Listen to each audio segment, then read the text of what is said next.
The Age of Empires 2 tournament scene can sometimes feel as though it is static and unchanging.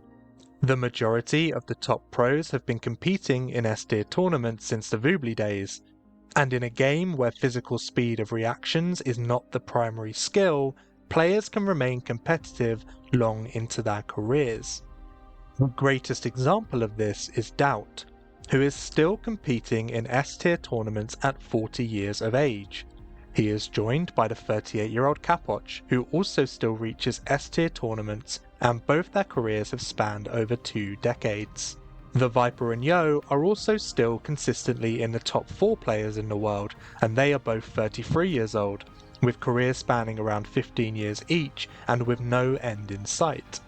And whilst none of the players mentioned are winning S-tier tournaments at the moment, only one man is, and that's the 12 in a row undisputed best in the world, Hera.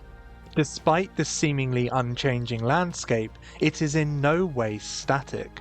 Players who have been around the scene for years can quickly become consistent competitors. Players can rise through the ranks quickly to establish themselves in the community, and players can fall from the top of the scene, falling in with the middle of the pack. This video will look at the S-tier tournament data to identify an emerging group of challengers to the elite AOE2 players. In order to do this, we will look at performance data since January 2023 up until the recently finished LingYuan Cup in China. This will help us identify who has improved the most and who is beginning to knock on the door of S-tier tournament finals.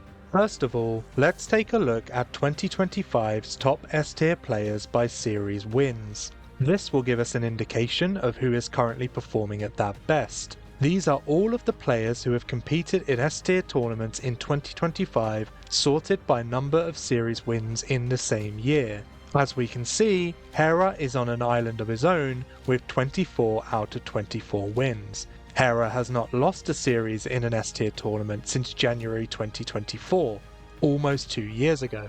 Leary is currently closest behind with 17 series wins from 25 played. Those 8 losses came from Hera, Tato, Yo and Sebastian. Yo is a little further behind with 12, and the Viper and Tato both have 9 each. Then we have an interesting batch of players in the upper mid-table with between 6 to 8 series wins. Sebastian, Dark, Hart, ACCM, Winchester and Citeaux, who will all be the focus of today's video. In terms of the topic of this video, I want to preface it by saying that I don't actually think anyone is currently in a position to really challenge Hera, and won't be for some time. If you watch my Does Hera Have a Weakness video, you will see that by almost every metric, Hera is in his own statistical bracket. But just like with Doubt and just like with the Viper, all reigns as the top dog must come to an end. So which of these players is looking most likely to challenge Hera in the future? I want to avoid talking about the established players in this video, but to caveat, I will say that currently the closest challenger to Hera is Leary, closely followed by the Viper, Yo and Tato. And this is evidenced when we look at player performance in 2025. These players still make up the top 5 for series wins. But what I want to talk about is the next 6 players below them and which players I think could break into the top 5 and potentially challenge Hera in future. The first data point I want to look at is how these players are currently performing against the top 5. I have taken their data and compared their individual game and series win rates and compared this to their overall win data. This will tell us if these players are flat track bullies and only beat the mid-level and lower tier S-tier players, or if they are taking the fight to the elite players themselves. This will give us the best indication of who is poised to continue to challenge the upper echelon of the AOE2 scene.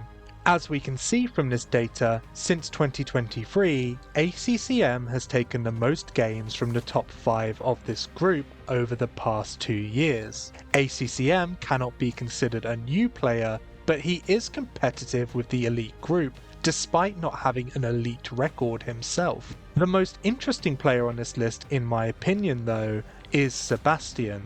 Since 2023, he has taken 26 games off the top 5, which is over 44% of his total wins. Almost half of Sebastian's wins are coming against the top 5 players.